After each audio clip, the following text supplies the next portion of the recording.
Welcome everyone on this Saturday afternoon.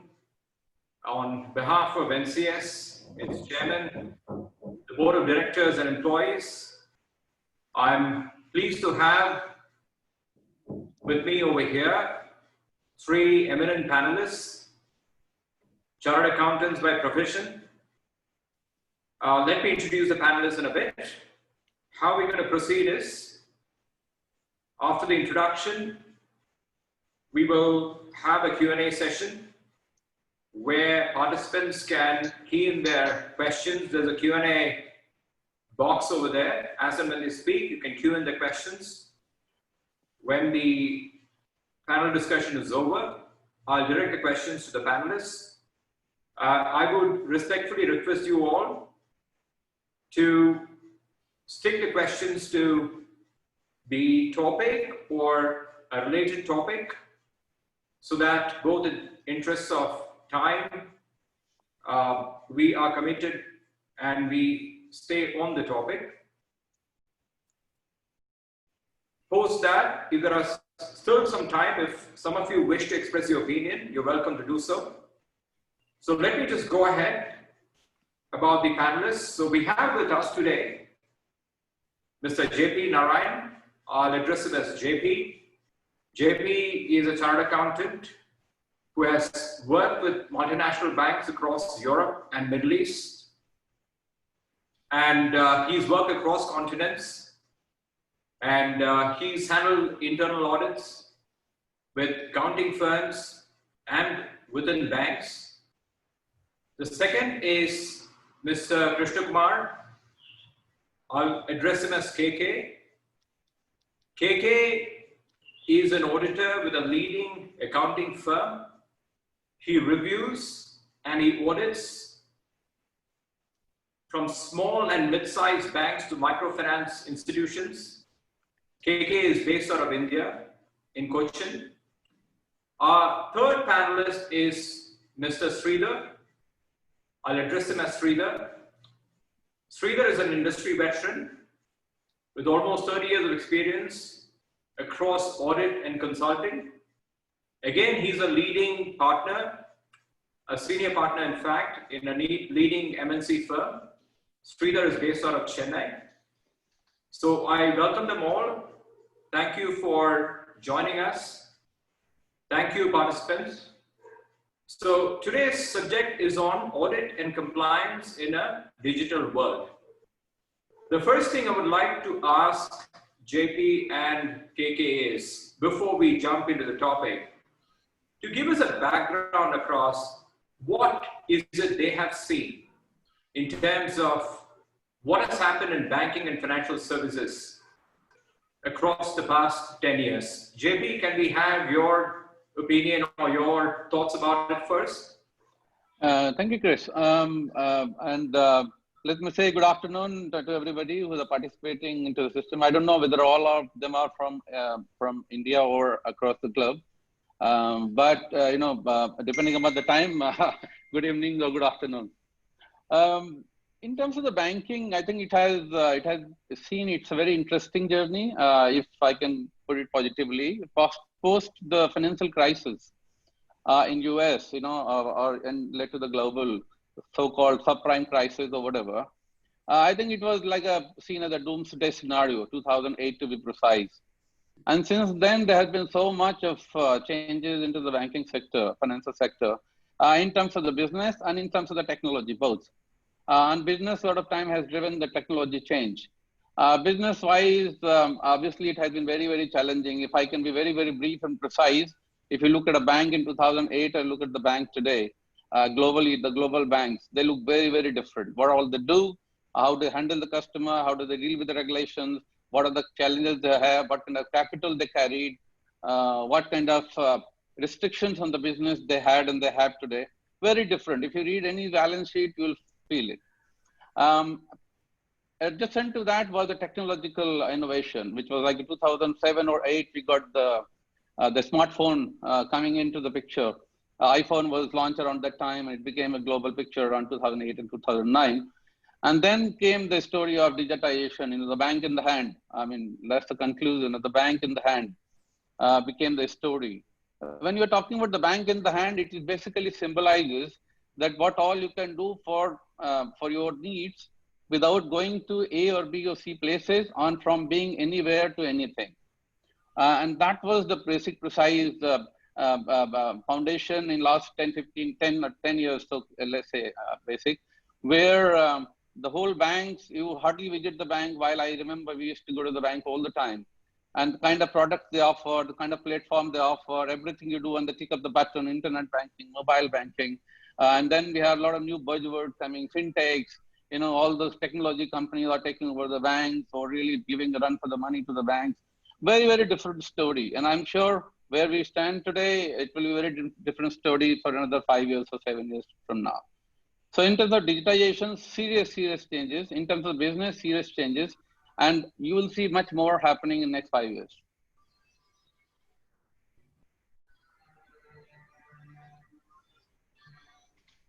Okay. Thanks, JP.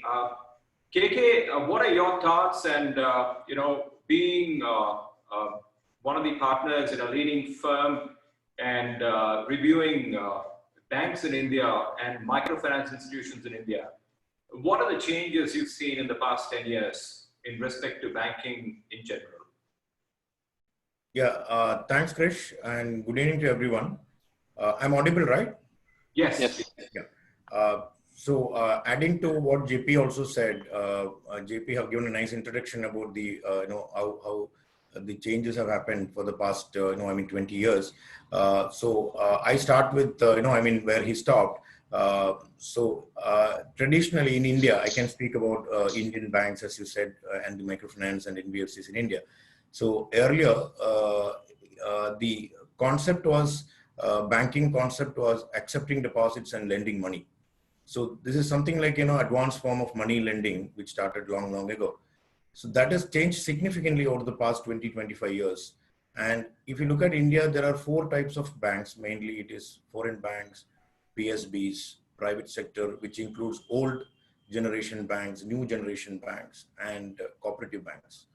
So coming to digital transformation, foreign banks are, I can say they have transformed to a great extent or much higher than other banks in India.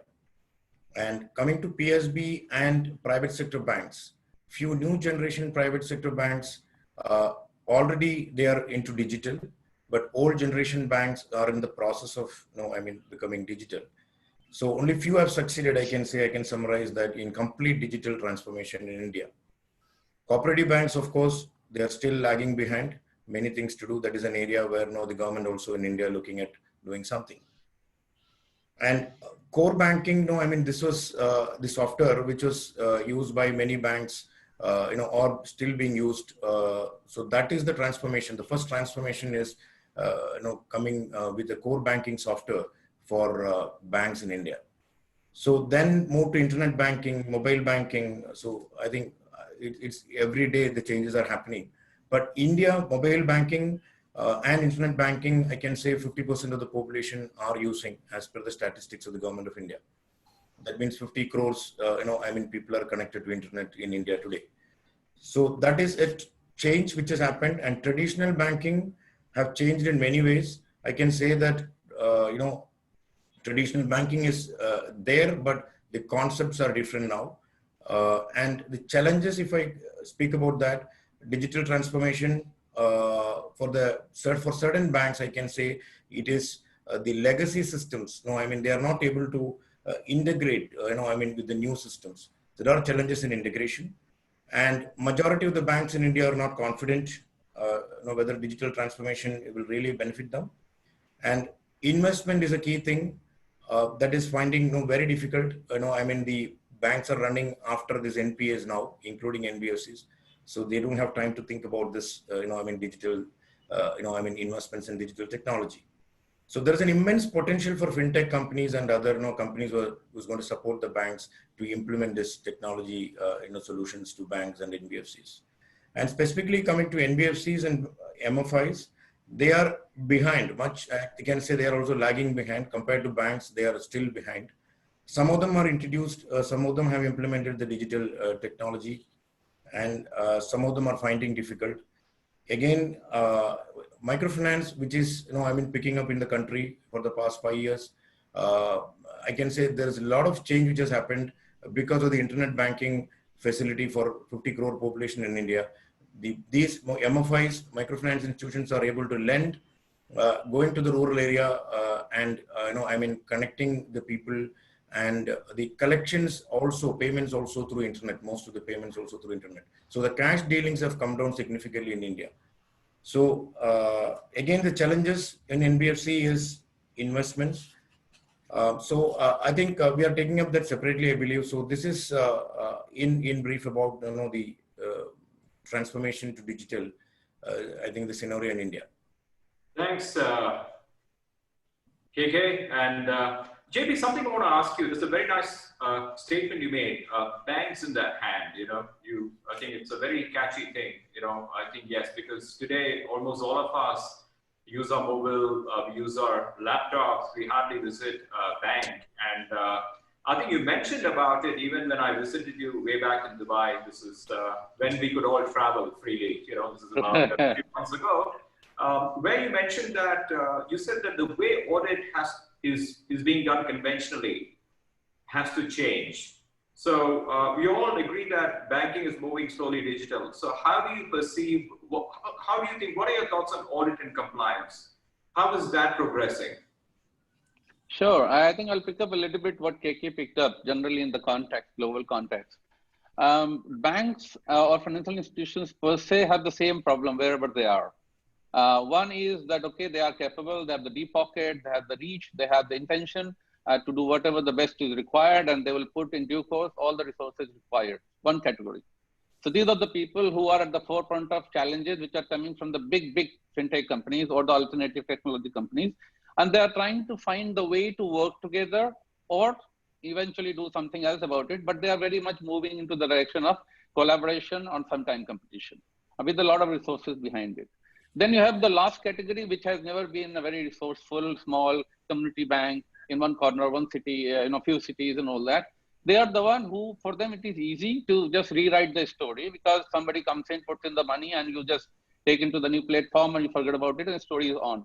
The biggest problem with the people who are into the medium category. And for them, it is the challenge is whether to retain the business. You can't, it's not a choice. You can't have the business for future. Whether can you invest the money which you require for the scaling, whether you have that appetite or the wallet in your pocket, difficult.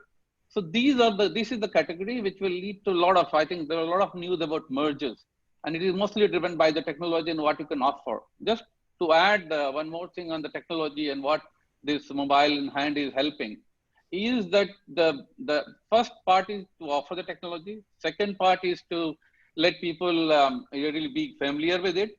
And the third, which is now coming, which is how this whole massive connectivity can be leveraged to offer the services which they have never been offered. It's same customer, same bank, same family, working private bank, wealth management, or any retail banking or commercial banking. Banking with the same bank for 25 years, they never heard what kind of other services we can leverage upon, or whether the bank can be a service provider or not as a banker. And what is happening today is that the bank is working very much closely, getting into like open source banking as a service provider on the top of pure banking of lending and borrowing or things like that. I'll give you one good example.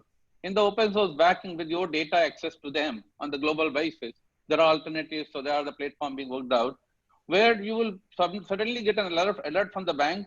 Sorry, next 7 days, your that particular bill is due. The bill is an electricity bill. That bank has nothing to do with it. Last time you paid 100,000, by that average, you're out of the money. What do you want to do with it? One. Second, suddenly you have subscribed to some services, let's say free, which is the first 2 months for free and the third month you're supposed to be charged. And it is just 2 days ahead and you forgot about it because the second day later it will be charged. The bank services will come and trigger you saying that, sorry, sir, cancel it if you don't intend to. Otherwise you'll be charged. Well, I'm giving you some examples. What is going to happen with the open source banking? This is the thing that requires huge collaboration, which is already happening in the developed world.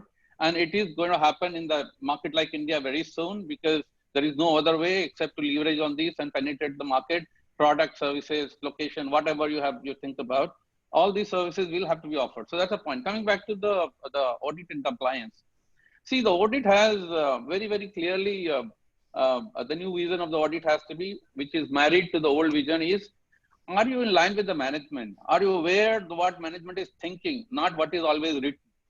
So that's the job of the chief audit executive, that to sleep with the CEO or the chairman of the bank in the same bed, technically. I mean, I'm not talking about in that sense, but just to know their mind, what they're thinking. Don't go there after 6 months to say, oh, you have been thinking like this, so can we do something? But no, time is changing. So you've got to be really upfront. This is what the new strategy of the audit is supposed to be if they want to retain or earn the respect. Second is that, okay, thinking ahead of how to make the life of the management easier. Here, I'm not talking about to kill the independence, but thinking about what else you can do to create a situation where you can facilitate what the management is thinking in terms of the delivery. I will give you a good example. I was talking to one big bank CEO a few months back, and this very young Harvard graduate, and he was telling me, JP, we just want to change everything. It's a very small, by that standard, small bank, but it's a big bank from Indian context. And said, we want to change and we want to do the predictive analytics on everything I do in the bank. Okay. So basically asking about using AI in everything. A Chaprasi walks in, he wants him to be the AI savvy. And the chairman, who is the top of the employee, he wants to know what is his AI and then create the infrastructure around it. This is the expectation, that when you are providing the services, first you do is a 360-degree view of anything you want to give an opinion on, not based on sample, not based on selectivity, not based on biases, but based on something holistically you can be very proud of. That is one which is based on the fact. And the second is to use that data or information to leverage on the predictive side, that we given all this scenario, I see that these are the counterparties which will definitely bust. Go and look at them. Or this is the bank, you are in for trouble, this bank will not survive for next 12 months. I mean, let's say I'm giving a extreme example. But this is the capability the audit will have to deliver. And for that, you need two things. The auditor, which is capable, or the team which is capable, and they are given all the resources which they need to deliver with the intention. Got it. Thank you. So, KK, I think JP said you have to be proactive. And if I have to paraphrase him, I think I'll say the auditor and the CEO has to tango together. I mean, he put it bluntly, I'm just kind of sugarcoating it. Now, you having audited banks and microfinance institutions and, including all these, the small companies which are mushrooming. We're not talking about the legacy NBFCs, we're talking about the smaller ones which are mushrooming, who are quite successful. Some of them are niche in terms of or companies which extend jewel loans and, what is it from your experience, hands-on experience in the past 10 years, how do you think audit has changed? Or do you think audit has really transformed itself? Yeah, thanks, Krish. And adding to what JP said, JP was talking about, auditor should be proactive, and that is right. That is right. In the current situation, we need to be proactive, because every time you go for an audit, things have changed. The auditors visit only once in a quarter or once in a year. But if you look at the 12 months gap or 3 months gap, there are a lot of changes would have happened. So the auditors should be proactive, and he should have the right skills, to talk about and audit the transactions which are new compared to the previous year. And about the question which you asked, I will start with before the audit, the first thing I believe is the governance in the company. Then comes the risk management, and then compliance, and then the audit. So the audit comes the fourth, in terms of that order if I talk about. So the governance, good governance is, it's an attitude of mind. We all know, no regulation can impose it. So the first and the foremost in NBFC or MFI or the banks is that the good governance. So there are a lot of things we can talk about good governance, but I'm not going in detail. So I can summarize that the board of directors and the independent directors play a key role in improving the governance of any institution, especially bank.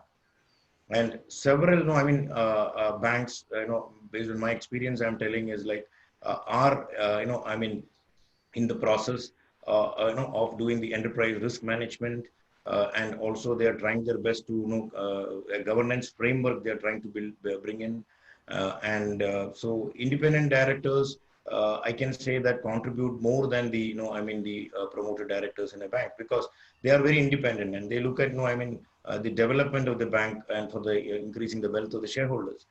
So from governance, if I touch upon, the transparency is the most important thing. And then about the conflict of interest for directors, which is a very important thing in governance structure. And investment in technology should be a priority item. Most of the banks have this now. And the loans to the genuine parties, for example, this twin balance sheet problem, which was there earlier, now it is getting settled. And also the early warning signal to be for each loan account, an assessment to be done by the directors or the board of directors on a timely basis. So this is about governance. This actually, if it is there, a good governance is there, means then risk management is easy. And if good risk management is there, then the compliance is easy. Then the audit also easy. So there is no, you can do a fair reporting. So risk, we all know, market risk, credit risk, liquidity risk, and operational risk is the major risk which RBI says, and all disclosures are aligned to that. But now I think that the cyber security risk is also one important thing which should be carved out of this operational risk and bring it as a separate thing for disclosure, because that is what the important thing in banking sector or the BFSI sector, managing the cyber risk. And there are many compliances like chief risk officer, appointing chief risk officer is mandatory. All banks and NBFCs have appointed, most of the NBFCs have appointed now, because they have time, they have some time to appoint this chief risk officer. But still, I can say that my experience is that the frauds happening, you can see in the media also, which is also going up.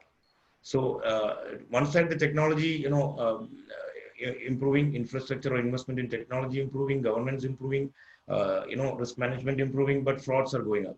So that means I don't know whether the fraudsters are moving much faster than the all these things. So that is one thing which is challenge for auditors in the auditing profession. And ALM, that is asset liability management and anti-money laundering. This is what the major thing, according to me, significant, efforts required by each bank to manage this risk, ALM risk and the anti-money laundering risk. Of course, many banks are doing, but still, I think significant improvement is required, I believe. So technology can be used for this. So that is one thing which, very important for all banks and NBFCs, but NBFCs will take time because that is what the structure in India. If it is implemented in NBFCs and MFIs also, that is good. Coming to compliance, every company have a compliance officer, which is mandatory now, including banks. Significant responsibilities. I can say that I'm saying more than 1,000 to 2,000 documents to be filed with RBI every year. In a bank, I'm telling, ideally a mid-sized bank. And but good thing, I can say that the RBI have come out with an automated data flow as per their CMS project. They are planning to implement an automated data flow for the banks in India. That means now they are doing all the filings in XBRL. So this circular, which came somewhere in October 18, yet to be implemented because of the investments. More investments are required for implementing this in the bank. So they are now running short of money in most of the banks. So RBI says that the moment you enter a transaction, the complaints happened.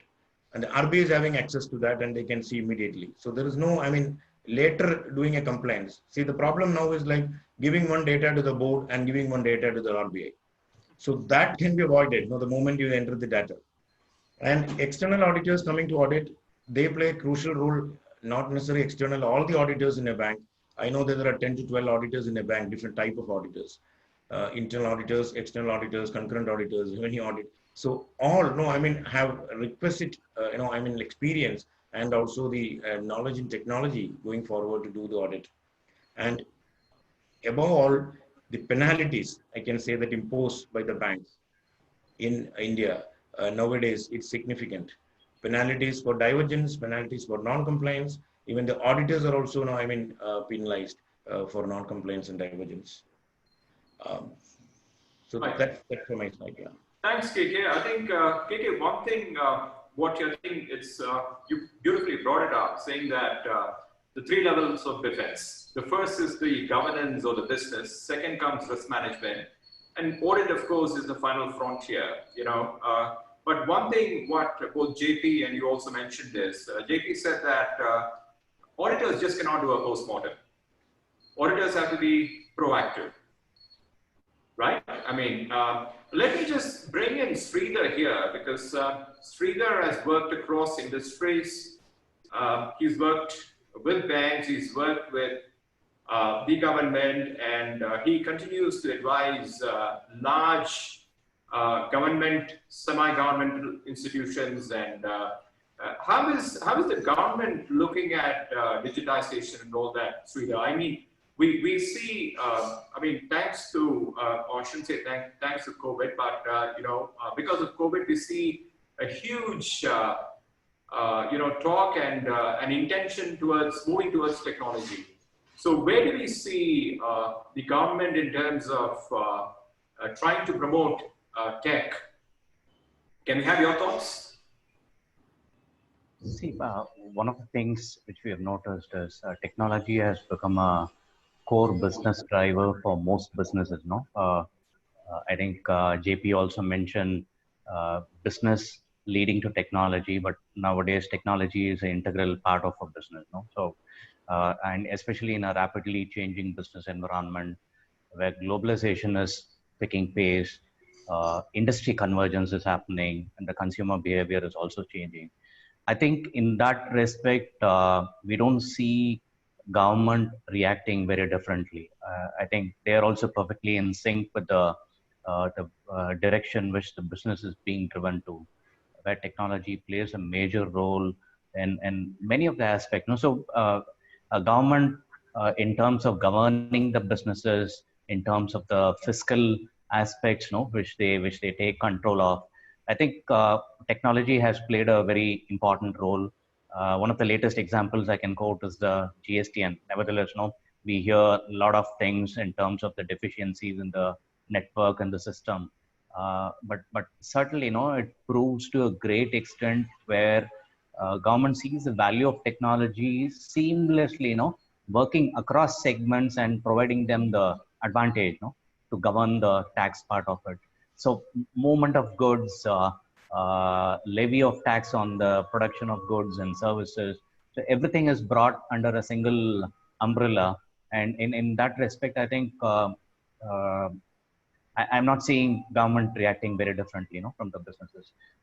This is one example. Similarly, on income tax as well. So I think we have slowly moved into a situation where everything is happening online as far as the direct tax elements are also concerned. So I think that's my submission out there. Yeah. Thanks, Sridhar. JP, I have a question for you. I mean, you started off your thoughts with the 2008 financial crisis. I mean, we all know that banks being what they are, I mean, different industries have different business models. Banks' business model is take a level of capital, leverage on it, and unfortunately, there will be more disasters. I mean, we are living in times of negative interest rates right now, so there could be more disasters to come. But my question is, what should be the role of audit? I mean, in terms of how can an auditor be proactive? Okay, I think we have to see first what is the mandate of the audit. The internal audit, what is the mandate? So I'm restricting my comments based on the internal audit. External audit has a different mandate. In the internal audit, the mandate is very much defined very clearly, externally defined, internally understood, internally formalized, which is through the board of directors. That you got to really give us an assurance that things are fine in the system, and if there is anything funny, you got to communicate to us. This is what the traditional role of the auditor has been, right? When I say being proactive is say 33% is this and the 66% is beyond. How you can make a difference like this? 33% when I said, that means definitely people are seeing this as a minimalist contribution of the audit. We got to just move away from that. It's a necessary thing which you have to do. But what they're looking at, did you add any value? There are a lot of people who are thinking that adding value is $10,000 saving here, $50,000 saving here. No, absolutely not. They can make a deal and they make $1 million. They will not value that in major institutions I'm talking about. They're going to look at, are you telling me that something will really be identified if something goes wrong? I'll give you, let's say you have 1 million deals happening in over a month in a particular treasury or capital market, or you are having a transaction of a big portfolio of $100 billion, $200 billion, a credit portfolio, and you are doing a review. I did that a few times in my life. And looking at that and you come back with an opinion, look, this particular sector is going to doom in next 6 months or 1 year. Take my word. This kind of category of these people based on ABCD factors, historical and proactive, we're talking about, here is a red flag. You will have problem. Today is not a problem. You will have a problem. These are the predictive side of the story, even without tool I'm talking about. These are the tools which have just come.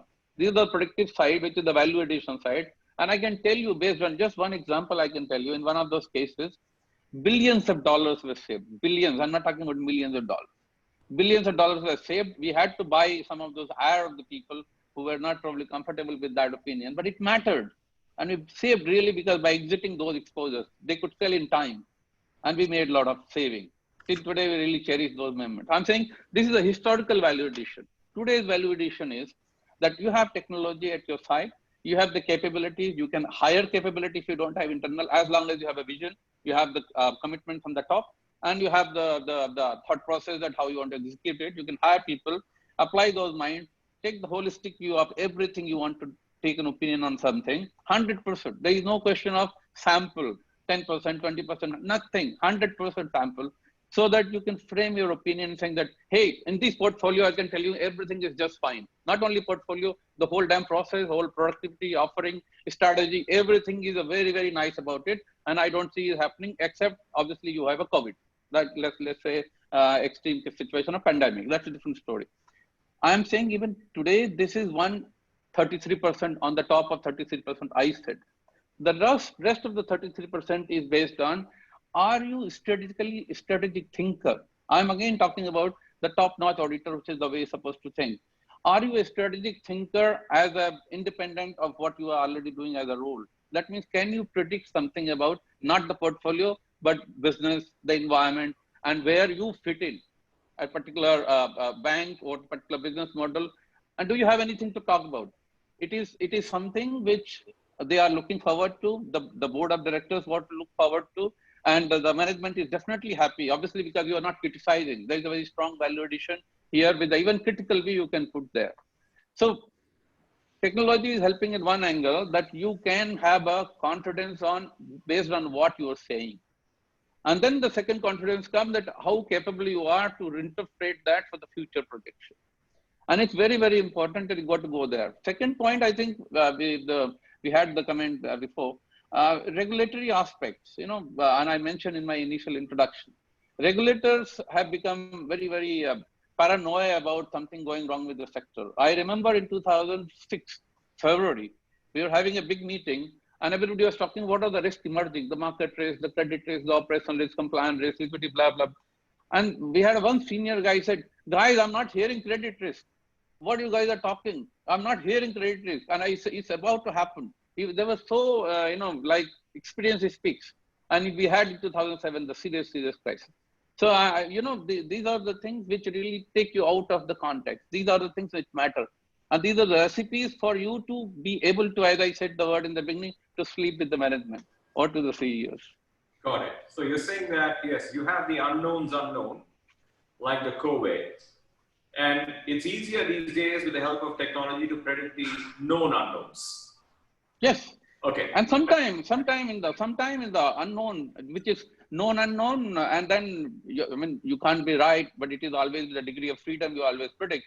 And you got to be very, very clear that which segment of the business is your traditional 33%, which segment of the business you're doing is the rest 33%, and which segment you're doing is this 33%, which they look forward to. Very clear to the board, to the CEO, and to the team that this 33% is a value addition, not part of the traditional mandate. Thank you. JP, you're talking more like a CEO, not an auditor. Well, you're welcome Treat me like that. It's fine. So KK, my question for you, you spoke about 50 crores, 500 million people in India now who are using smartphones. And almost everybody is moving towards mobile banking. And you also spoke about, the threat of cyber attacks and all that. Yes, you need to manage all the other risks, but you also have the increasingly that more and more people migrate towards using technology or digital devices. There's a different kind of risk that crops up. My question is, there are two questions. One is, how are banks coping with it?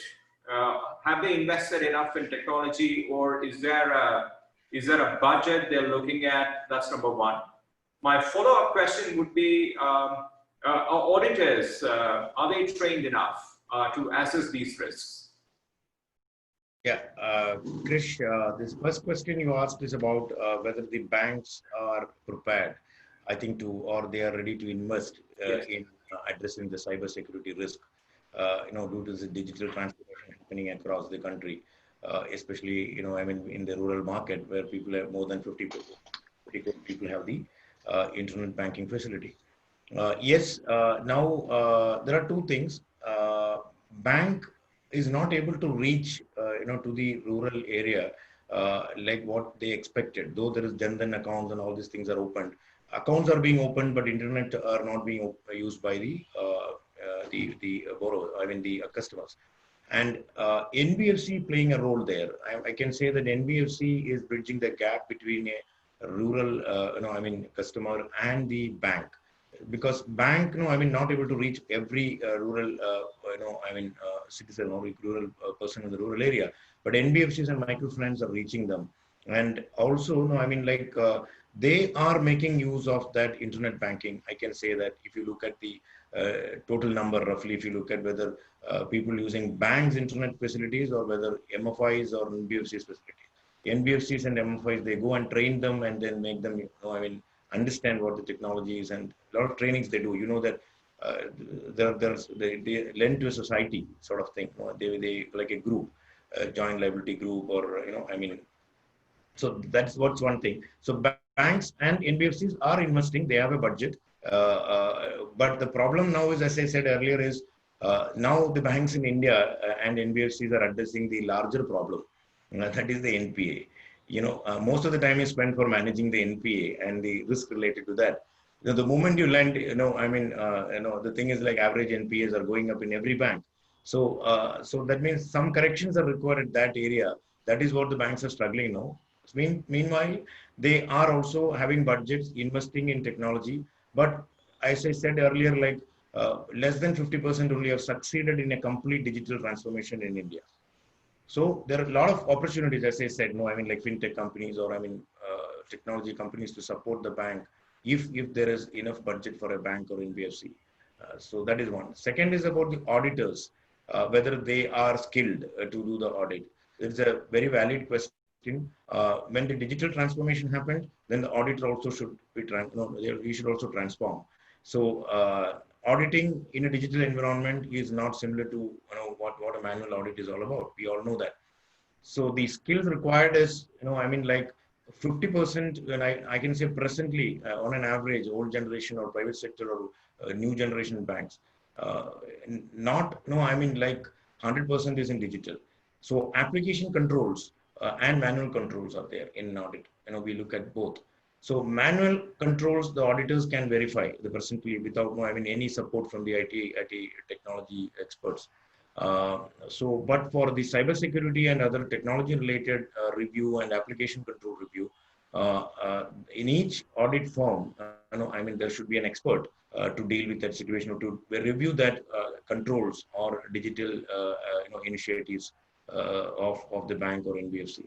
That is becoming mandatory. Without that, you cannot survive. The audit profession, as I said, when the automated data flow comes in, definitely there will be a similar thing come for auditor also. We don't know. The moment you enter the transaction, audit is over. Some AIS or something will come, and only on the judgment areas, the auditor need to decide something and form an opinion about. So that is the future I'm talking about. Some 15, 20 years. It may take some time in India.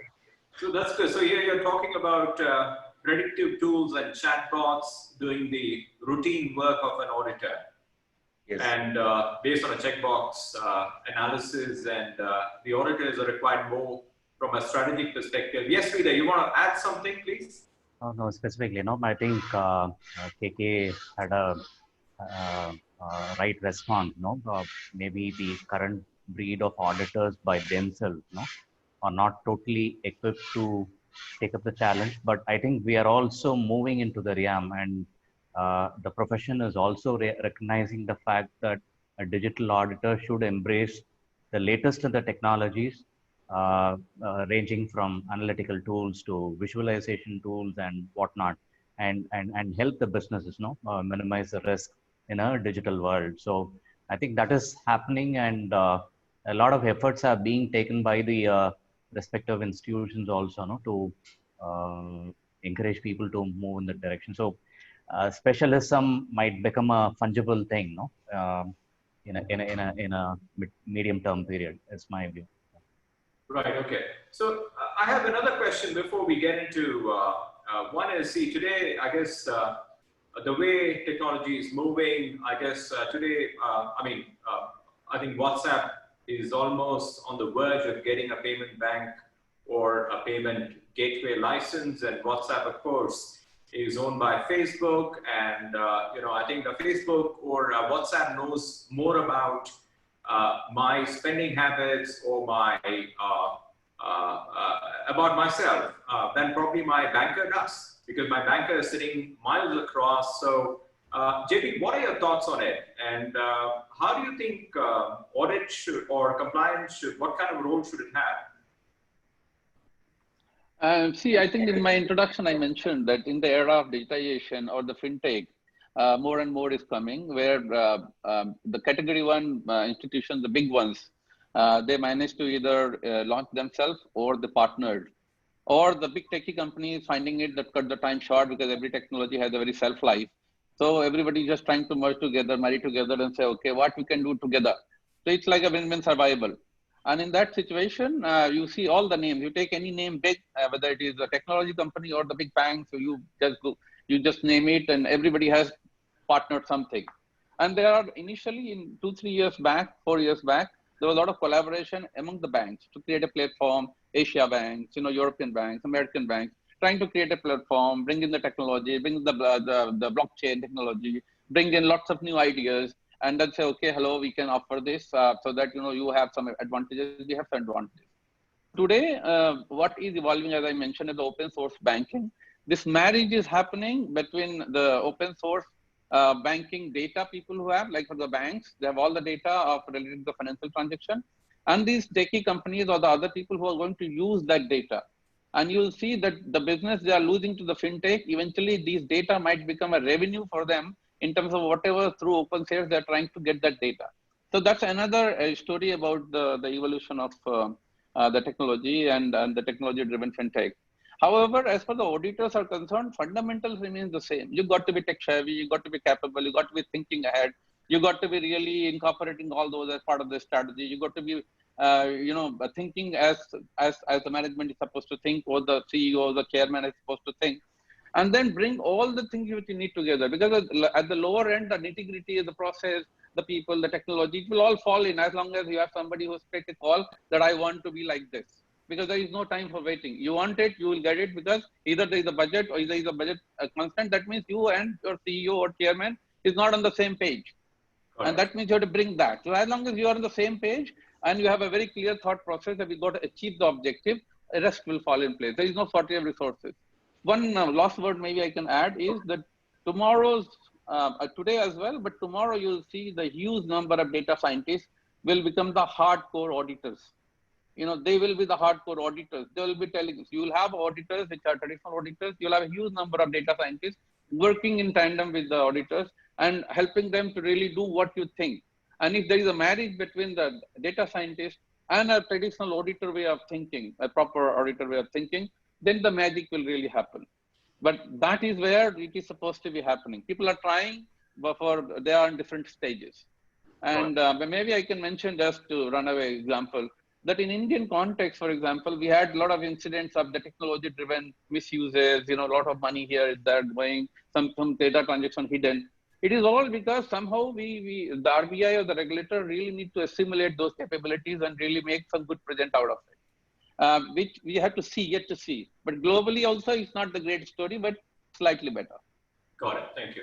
So, KK, here's a more practical question for you, because I was on the phone with a leading bank's COO, and I asked him a question: how are you coping with COVID in terms of audit?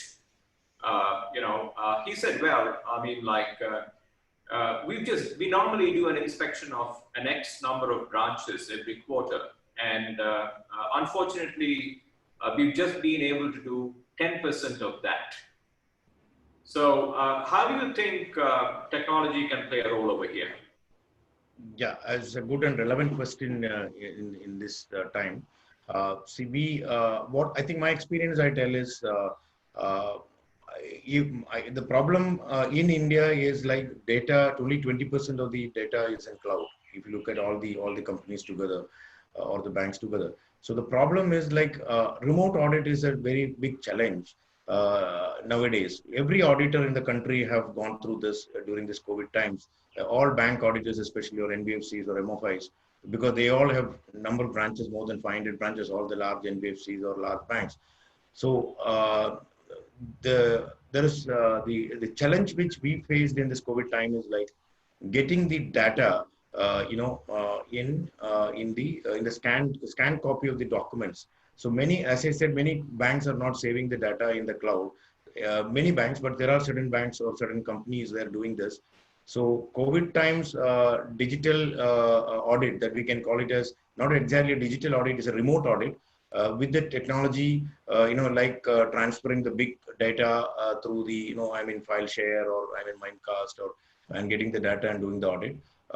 But it is actually a good learning for every auditor in the country as of today, doing the remote audit. Earlier, I think many of them have not done the remote audit. Now, in the COVID times, many of them are experienced in doing this. And definitely there's going to be a software which is going to come. There's an opportunity for a person who can develop a software, who can do an effective remote audit, in this particular situation. Let me interject here without making it sound like a sales pitch. NCS has a remote audit software, and it is being run on one of the banks. Wow. So thanks for bringing this up, but we can talk about it. Now, I have a lot of questions which are queued up. I just want I want last words from you in terms of, I just have one question and then we'll take a Q&A. I see quite a few questions queuing up over here. Let me read them out for the benefit of everyone. But before that, just let's say if I have to call it a rapid fire round, can you tell me one challenge which banks will face going forward, and what do you think should be the mitigant? I think the biggest challenge, may I add? Yes. Yes, please. Okay, the biggest challenge for the banks today is the challenges coming from non-banks, the alternative banking institutions which are coming in. That no bank is sure whether their business will survive tomorrow. This is the biggest risk every bank, big or large or small. Okay. And KK? Adding to again what JP said, that is right. The next 5 years, fintech companies and challenger, I can say the challenger banks, that's what the word I understand. So that's going to be the challenge, because they will take away some of the work of the bank. So either they have to go, along with the bank, have some tie-up, or they will start doing, their work, and they will start earning more revenue than a bank. That's what the prediction I'm just telling about. I know if everything goes well in India, the investment is a major important thing. Every bank should have investment liquidity, or NBFCs, whoever I'm talking about the subject. And second challenge, what I've seen is about the cyber. Again, the security risk, that is going to be significant. And this audit in that digital environment is going to be the challenge for the auditor. There's some auditing standards to be redrafted, to align with, how you do a digital audit. And assurance in digital audit is much more than a manual audit. You know that, because your assurance levels are higher than that is experienced by many foreign bank auditors across the globe. So challenge in India is what I'm telling. One is about this fintech company. Second is about the cyber security, and third is the auditor's challenge. Sure. So assurance risk. Okay, good. And you can't blame sample because JP made a very pertinent statement saying that with technology you have 100% sampling. I mean, you cannot eliminate any particular clientele. Okay, that's good. Sridhar, your thoughts on this? One challenge, Krish, is about, one more challenge in this is that how relevant the auditor is going to be. That is what another challenge for the auditor personally. Got it. Yeah. Okay. Sridhar? I think these new set of situations will create challenge on the compliance front. So I think banks should be agile enough, no, to adopt technology to face or brace these challenges as well, no, as they go ahead. Got it. Got it. Thank you. So thank you. Now I have a set of questions. I have Anandita who's asked 4 questions. Okay, let me throw the first question. With increasing financial crimes and frauds, how do auditors stay ahead of the game? Who wants to take it up? I can comment if you want. Yes, please, go on. Okay, the fraud story is not the new one. There are different kind of frauds. With the technology, the frauds nature is changing, or the methodology is changing, but the risk per se, the fraud has been always there. In terms of auditors' contribution to the fraud, obviously is that you are not going to replace the risk departments or the people who are supposed to be doing within the bank. However, if you go back to what I commented in the 33 and 33 and 33, so this one, the second 33 is really the one which will really give you the trick, that when you look at that particular aspect of the business or the process, you got to really coming back saying that not today what is here, what is coming tomorrow. And that will happen only if you are able to leverage all the resources you have got. And if you don't have something, external resources you should hire, and to make sure that you have a proper opinion on that to change the things which you can foresee. Not necessarily what is today, but probably coming down the line. And that is where the story is to prevent. Now, when it comes to detection, I mean, it's already, the damage is already done. And when that's like, wasting your time on the skill milk. So the maximum work is going to be on the prevention, and the prevention will only indicate through your capability to run through 100% of the data, look at everything which you can think of, hire the resources. If you don't have internal, make sure that it's available. You make a pitch to the management that this is critical and they should buy it. If they don't buy it, you're useless, drop it, resign and go. Okay. And then you deliver that purpose and the mission. And I'm sure with this, you should be able to get all the fixes which are required.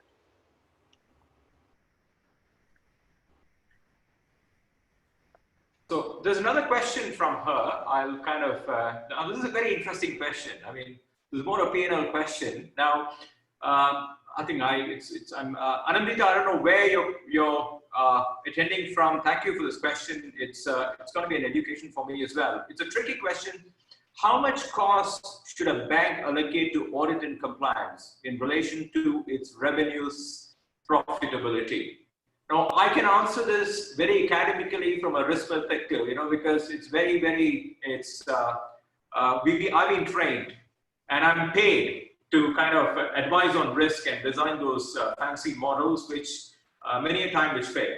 But this is a very practical question in terms of how much should you allocate in terms of what percentage of revenue should be allocated towards audit and compliance. Asking me? KK, you want to take this up? Yeah, sir, first of all, it is the audit fees is not related, you cannot relate to the profitability or the revenue. See, the thing is, it's a compliance and very independent function. So initially, the auditors are supposed to do a risk assessment of each, like an engagement risk and the client risk assessment, every auditor should do. And based on the risk assessment is how much work you need to do. And where the client is on the technology platform, how much time or technology guys have to spend on audit, and and generally about the governance of the bank also, or like any company for that matter. This is a general thing. You asked about this, so you cannot relate to that, because if there is a non-compliance in a particular area, the companies or the client have to spend money and do the compliance. Maybe they need to do some technology change for that compliance. One thing. Second is about getting a certificate on that compliance also. So that is something like it is not related to profitability or revenue, according to me. Right, thank you. I'll just come back to Anandita. She has 2 more questions, but I have a question from Mr. Gopal Bala. Gopal Bala, beg your pardon. I mean, he's thanked all the panelists, saying it's been very good so far. And his question is, if you talk about external audit and even the outsourced internal audits for banks and other leading corporates who have digitized various areas of their operations, are the auditors in India from second and third tier firms have upskilled themselves well enough with technology? I think you've answered that, but I think you can still answer him on that. I still believe a lot of upskilling is required, and probably regulators have to bring in more regulators to make sure that the auditors are upskilled and qualified enough to pick up the audits. You want to add to that, KK, since it's India specific? Yeah, I think he is addressing what we discussed.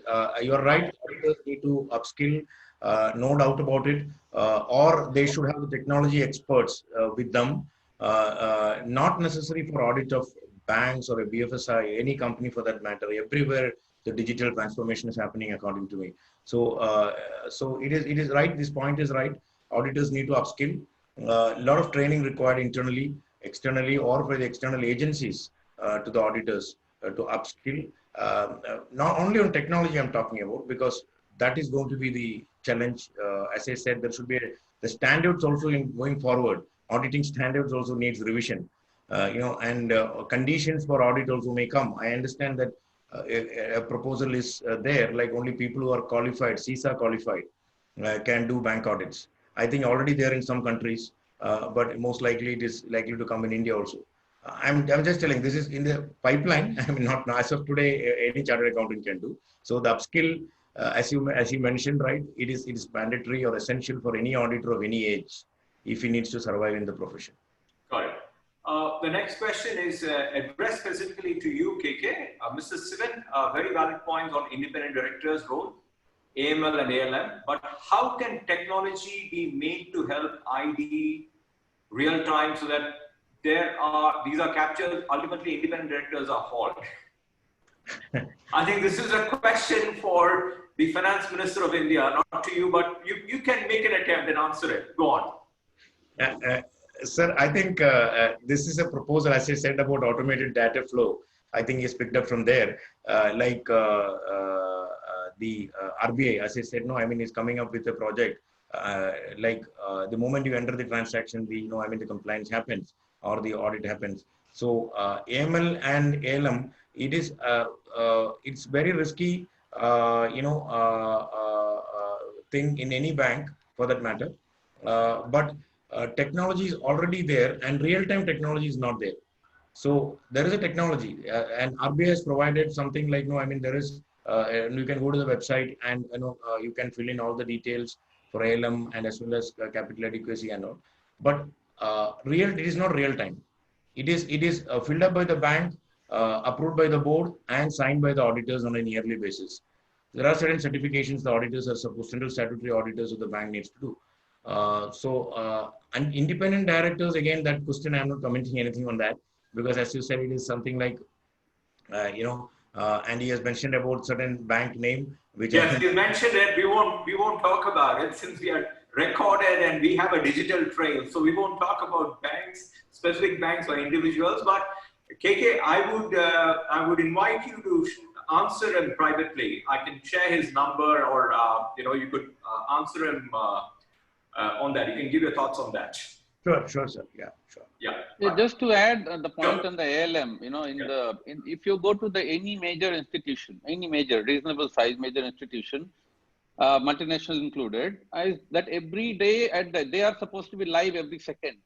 Their information of ALM, the risk portfolio, the risk limits, everything's supposed to be by second, because otherwise they can't deal, whether it is a counterparty, whether it is the counterparty A on the banking side, non-banking side, etc.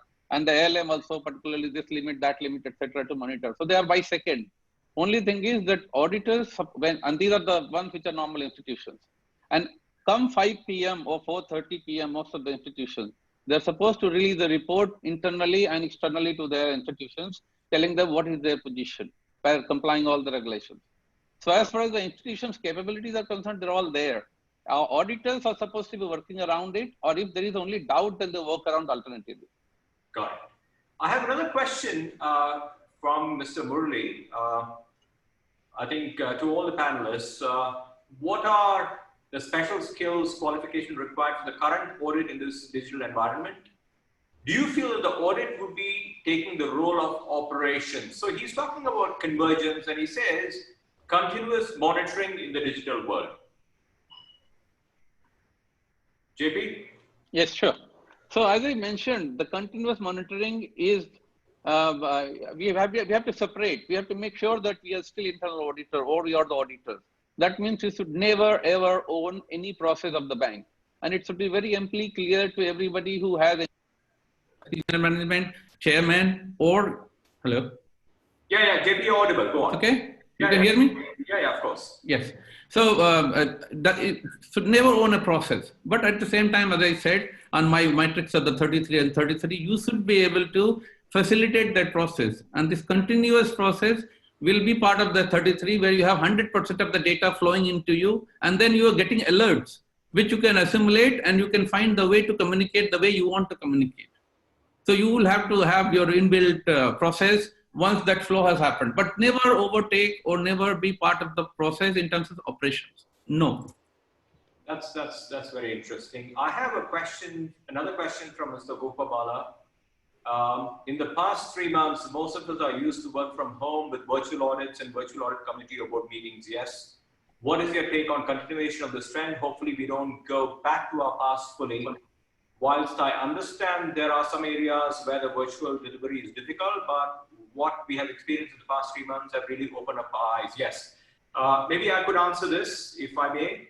I think, Gopabala, there are tools available, and I think this is, see, one thing is the pandemic forcing us to do things in a particular way. The other thing is moving forward, it also delivers a lot of cost savings. Because just think about it this way, because this is something I was discussing with someone. One is the cost of hiring someone and the cost of deploying that person onto a site. If you add up all the travel costs, you add up all that. So I think virtual audit is something that's here to stay. I don't think that will just take a backseat once the lockdown and once normalcy or new normalcy returns. Your thoughts, KK, on this? Yes. See, we are still not matured. I think I can say that the auditors as well as some of the clients, handle the remote audit, because as I said earlier, like there are certain, software required to make it more effective. So this is a painful exercise, getting all the documents scanned and then sending to auditors, and auditor will verify. Then virtual, okay, board meeting, everything, okay, that you can do in future also. I think it's already there, except for adoption of accounts. You can do board meeting through visual media. So on audit side, it is physical audit. I think presently in the present situation, going to the client's place and doing audit is much easier. Unless, as I said, the data is in the cloud for the bank, and where I can access here in my office and do the audit, I need not go at all in future also. But presently it is not, we are not equipped, or the clients also not having the adequate infrastructure, and the auditors also not able to do it fast. I can say it's possible, but not able to do fast. Right. I have two questions which I've got from Anandita. I'll take the last question, and then I'll come back to the other question.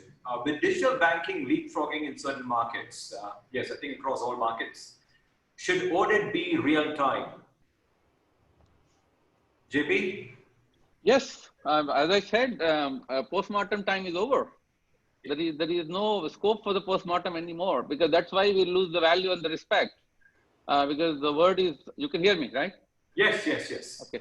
The word is moving very fast, and technology is available. Technology is moving very fast. Somebody asked the question that whether we can, do the real-time auditing, or the data flow can happen and replace the operations. We don't replace the operations, but the real-time audit basically means that you are going to give an opinion of up-to-date position.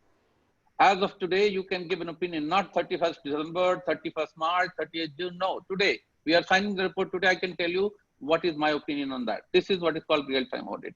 And at the same time, when we do the audit, we have the capability to get the information which is instant, up to date, and then we apply it.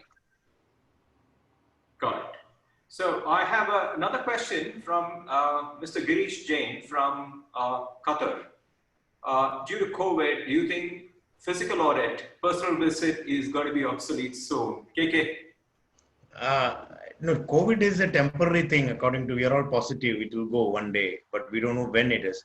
So as if it's Qatar, no, I mean like, or another country, definitely if the infrastructure or IT infrastructure is much better than India, I'm telling that no, maybe this remote audit is possible, as I said, in future also. Otherwise, I'm talking mostly about the Indian situation. Indian banks or Indian companies, no, I mean they have to, I mean they're going to invest significant amount in technology to make this remote audit a success. I mean, like for auditors and for the client as well. Okay, this is the last question. A very interesting question. I think, Ananta, I think you should leave your name and your address behind. I think you deserve a gift for this question. I'll make sure the chairman of NCS sends you this gift. She's asking, are there any success stories of financial services headed by a former head of audit and compliance? Yes. So she's asking, can an auditor ever become a CEO? Yes, there are many. Go on. So you have in globally, I remember many names. I will not take the names, but there are many out of even Indians who have done well outside, and they are the CEOs of the institutions. A lot of them chartered accountant, started his career as an auditor. They went up to the CEO, and they continue to be the group level as well. And it's a very common thing. I mean, in Europe and US and all, it's a very common thing because normally the chief auditor is one of the top management always. It is not always the build-up career. They all come at a different level. For example, in most of the time in the previous institution where I have been to, the head of audit, the global head of audit has been the head of the business for a long time. That means there is no communication gap. There is no issue in terms of understanding the business. There is no understanding of the management. And there are lots of things. And when you are managing a team of 2,000, 4,000, 5,000 auditors, I mean, this is the only way you can communicate with people. That kind of capability, you have to have that background. And people do build up. There is no difference. And maybe I can add one value that to become a senior auditor or the level of certain level of auditor, you got to come from business and then go back to the business. Let's say somebody wants to be appointed as the CEO of a country. He has to spend 1 year in the audit between one assignment to another assignment. Imagine. So it's very, there are varying practices worldwide and it is very common. Okay. Yeah, my view is it's better that if a chartered accountant or auditor, I mean an auditor cannot become a CEO. I mean a chartered accountant with experience in banks, I mean either worked in the bank or India or abroad or technology. He should. The first important thing is he should I mean good in technology. Understanding what technology is, that is the relevant thing I'm talking about. If he's having an additional qualification on technology, is better. Since being very conservative chartered accountants are, I believe, so if they are heading the bank, I think the NPS will come down in India. I can say about that because I am proud about my profession. So they can do much better, I believe, because if they have a business sense, they can do the business also well. Same time going, I mean doing good with the compliance side also. Sridhar, your thoughts on this before I could answer her question. So, but I would like to hear your views. I think it's a good question, and my answer is not going to be any different. For the prime reason, I think there is a general belief that, don't mistake me for making this comment or statement out here. Generally, if someone starts their career or spends their career in the internal audit profession, there is a general feeling that they are probably not cut out for the business role. But I think JP himself has kind of alluded, that there are many such instances where audit heads have become CEOs, and not only in the banking industry, but across the industry segments. We have enough examples for that. True, yeah. I mean, I could mention a name. I think if you look at two of the most respected companies in India, HDFC and HDFC Bank, the CEOs are chartered accountants, and I have worked with one of them, and so all I can say is, I mean, they start off their career, as auditors, and and both have a fantastic head for business, and for both, if business, especially for a listed company, is measured by the value it's created rather than the market value it's created. I think both of them have done a tremendous job, and I think we'll conclude now, and I think we're running out of time, and there are a few questions I would ask the panelists. The questions are there. You could get back to them in person, and we have the people's emails, and you could answer them, and we'll stay in touch. Let me thank all the participants, and I would like to just add one more thing from where I'm coming from. Again, these are my views, and I think I'm just going to repeat what the panelists said. But I just want to add one thing in the sense that I guess today, investing in digital, investing in technology should not be looked at as an expense. One needs to look at it as an investment that is going to kind of enhance the company's value. I mean, we all work on metrics such as ROIC, ROCE, and I think it is a must. And I mean, these are my views, and I think this is, again, what I have, these are not my personal views, these are things I've borrowed from the panelists, and I'm thinking what their thoughts are. And I thank the panelists once again for giving their time and for this useful discussion. And thank all the panelists, participants for participating and attending on a Saturday afternoon. So thank you, stay blessed, stay positive, and test negative. Thank you once again. Thank you, Chris. Thank you very much. Thanks for this opportunity. Nice seeing you guys. Yeah, thank you. Thank you, Abhijit, for all the help. Yeah, thank you. Thank you.